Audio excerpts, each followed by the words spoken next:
é Fabrício Ribeiro, sou professor universitário, psicólogo no Tribunal de Justiça, e a família, de algum modo, é o que vai transmitir o que o sujeito precisa carregar ao longo da vida, né? Que é o laço de afeto com o outro e até onde ele pode ir nessa relação com o outro, né? Que diz um pouco da lei, daquilo que regula e o que localiza também diante da própria família, da cidade, do território.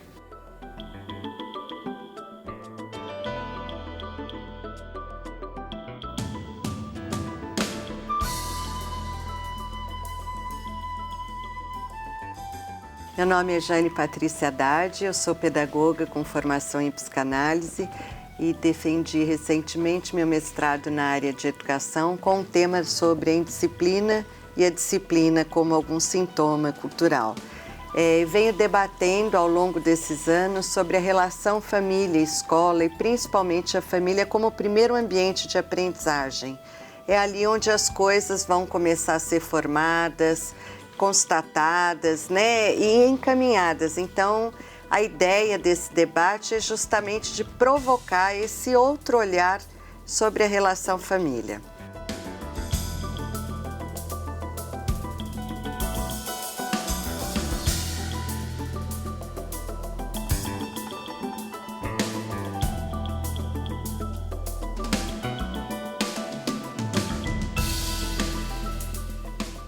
Meu nome é Jacques Ackerman, eu sou psicólogo, psicanalista, professor da Universidade FUMEC, do curso de Psicologia. E estou aqui interessado em discutir, debater com os colegas e com outras pessoas uma questão contemporânea, importante, que é se a família tem saída ou se a família é a saída.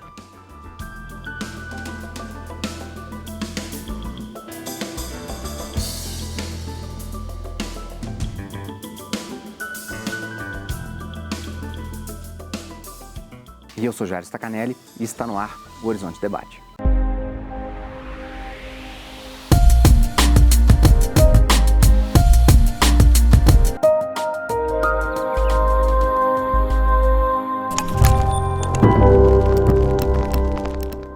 Olá, bem-vindo ao Horizonte Debate. No programa de hoje, discutiremos a educação no seio familiar. Que tipo de estrutura é essa? Que tipo de discurso é esse colocado? Professor Jacques, quando você introduz a conversa dizendo que a família é a saída, o que é pensar a família na modernidade?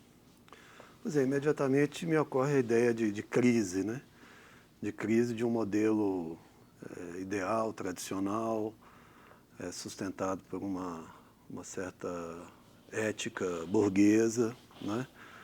A família moderna que tem aí os seus 200 anos apenas, né? Então, é preciso reconhecer isso, né? Que a família não é, né? Não há uma estrutura de natureza, a família não é natural, né? Principalmente a família como a gente conheceu, que é essa que eu estou dizendo que está em crise, né?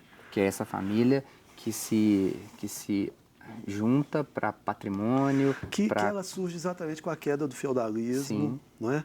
E que surge a partir de um outro modo de organização da vida, das cidades, da privacidade. Né? O próprio conceito de família moderna precisa do conceito de privacidade. Porque os reis e as rainhas dessa época, em Versalhes, por exemplo, defecavam e Sim. transavam e naquele espaço estranho. Né? Sim, alguns reis, eu não saberia dizer quais, mas já li no livro do Philippe Herrier, que é a História Social da Criança e da Família, eles convocavam, né, algumas pessoas para assistir o ato sexual, inclusive como uma espécie de obrigação do rei, né, de que ele tinha que cumprir suas obrigações.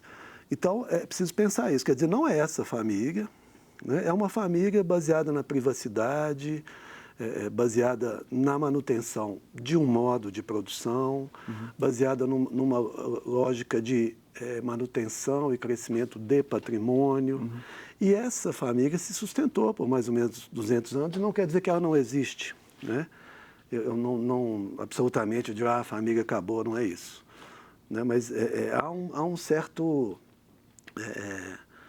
uma certa liquidez, né, para a gente utilizar esse termo do Bauman, né, da modernidade líquida, que também atinge a família.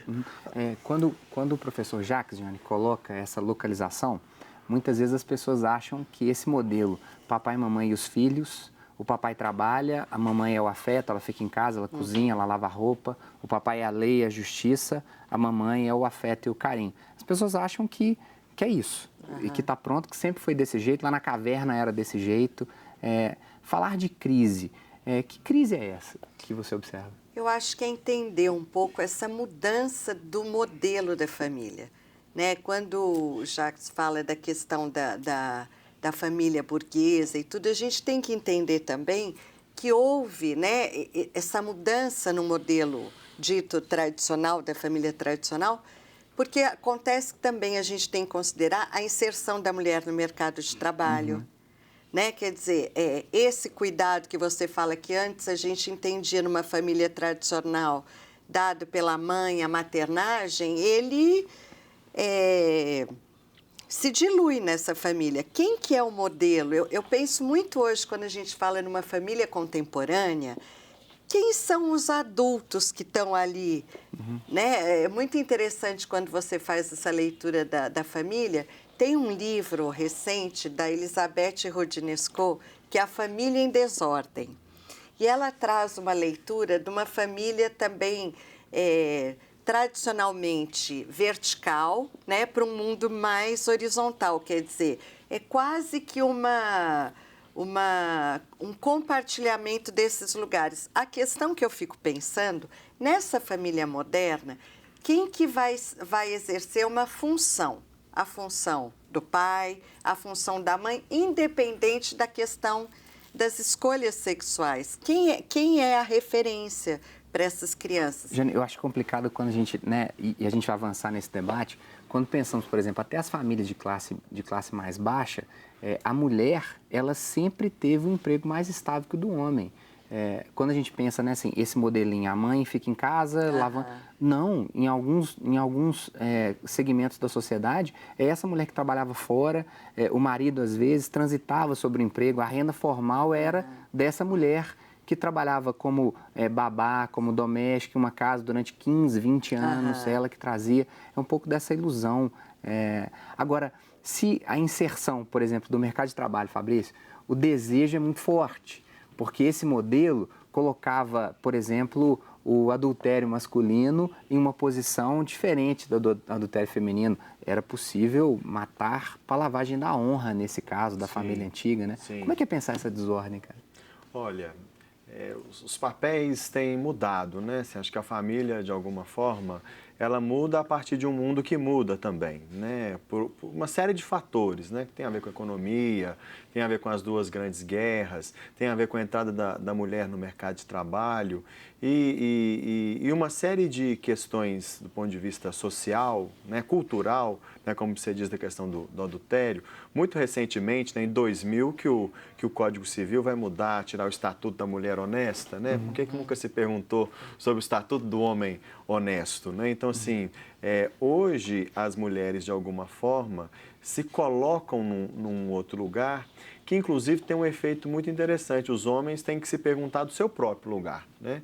Que esse lugar masculino, de alguma forma, localizado para os homens, tinha a ver um pouco também com as mulheres, né? Aquele ditado, atrás de um grande homem tem uma grande mulher, né? Quer dizer, diante desse ideal, dessa imagem que se constitui em torno do homem viril, do homem que podia trair, do homem que tinha o poder, também tinha uma mulher atrás que, de algum modo, consentia, sustentava. E com a mudança dos papéis e com a distribuição mais igualitária desse poder e também dos direitos, a mulher muda de lugar e o homem também. Agora, Jacques, quando que você observa que, por exemplo, as crianças começaram a ser educadas em um ambiente diferente desse? Eu acho que hoje, e quero pelo menos pensar isso, temos crianças que são mais abertas, temos crianças que são mais... que entendem mais esse dilema. Como é que é pensar o sofrimento da família no sentido da criança? Hoje o menino ele é educado, e espero que seja, a ajudar nas tarefas domésticas, a lavar uma louça dentro de casa, ajudar a mãe, o que era antigamente passado, não pode, você fica brincando e a menina, a irmã, que lava a vasilha suja, né? Esses papéis estão, se não abandonados, né, estão mais opacos, né? Não é tão claro mais assim essa conexão tão direta, né, com a educação, o sexo com a educação de gênero, né? Mas de qualquer maneira, eu não sei se fica claro, né, se eu entendi bem o que você coloca, Jairo, mas me parece que hoje que os filhos têm uma outra função também, não é? Que funcionar nessa posição de objeto para os seus pais, de objeto de satisfação. Eu acho que a questão desse imperativo, né? A gente costuma dizer na psicanálise, né, imperativo de gozo, né, que o capitalismo coloca a todos nós, a família, como diz o Fabrício, não é imune a isso. Né? Eu acho injusto algumas pessoas, vejo debates, as pessoas culpando as famílias e os pais, porque não sabem colocar limites, né? Que é um absurdo o papai fazer isso, a mamãe fazer aquilo. Quer dizer, a família, ela está no contexto. E esse contexto é um contexto de imperativo de gozo. Então, a criança também funciona nesse sentido, tanto para gozar, quanto para fazer gozar o seu pai e a sua mãe. Que é uma lógica que a gente trabalha muito, que é, meu bebê não vai sofrer. Sim. Então, a dimensão do limite, da frustração, que talvez seja um dos ingredientes mais centrais assim, da educação familiar, né? É o deixar a criança sofrer, né? É uma das premissas que está mais abalada hoje, eu diria, no campo da educação familiar. Então, quer dizer, quando eu perguntei, eu havia pensado se os filhos poderiam ser responsáveis por mudar esse pensamento, serem mais abertos, serem mais compreensivos, menos preconceituosos. Aí, de fato, a gente se preocupa com essa constatação, sim, né? Assim, se a casa é o lugar, como o Fabrício colocou no início do programa, de discussão dessa moral, hoje a casa é um lugar de apenas proteção em alguns pontos, né? E tem a ver com isso que a gente também fala, quer dizer, a mudança do papel da mulher. A família que mais cresce no Brasil é a monoparental feminina. É a mulher e seus filhos. E, em segundo lugar, é a família extensa, com a mãe, a avó e seus filhos. E, em terceiro lugar, a família do eu sozinho, do bloco do eu sozinho. Não são significativos ainda, a família nuclear ainda é a maioria. Mas, do ponto de vista estatístico, são. Então, isso já diz, essas crianças que estão estão vivenciando essas estruturas familiares, elas certamente vão ter um trabalho a mais, né? A coisa não está dada tão imediatamente assim. Jackson e Fabrício, voltamos rapidinho para discutir isso. Vamos a um breve intervalo. Voltamos daqui a pouquinho. Nos espere.